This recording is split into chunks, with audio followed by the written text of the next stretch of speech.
If I recall correctly, the origin of Sleeping Beauties came before dinner one night. I said, "Well, aged parent, how are you?"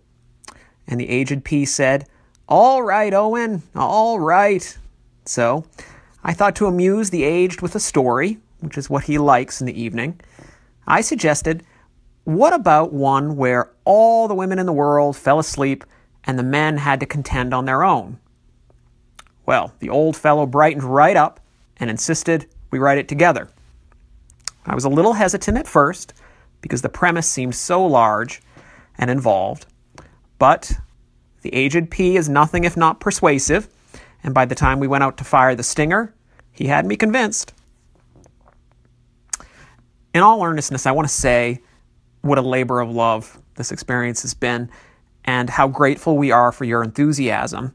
It was a delight to get to spend so much time as an adult with my father and an education to have a close-up look at his work process. It's something I will treasure forever, and I think that the result is pretty special too, and I hope lots of people like it. Thank you. When Owen came to me with the idea for Sleeping Beauties, I jumped at it, partly because he's a good writer with a knack for invention and an ear for dialogue, partly because it was a trip to co-write with my son, but mostly because the idea was so cool. What if all the women in the world fell asleep except for one mysterious woman incarcerated in a woman's prison, which is the main industry of dueling, the small town where we set the novel? What might men, desperate to get their women back, do to get at her?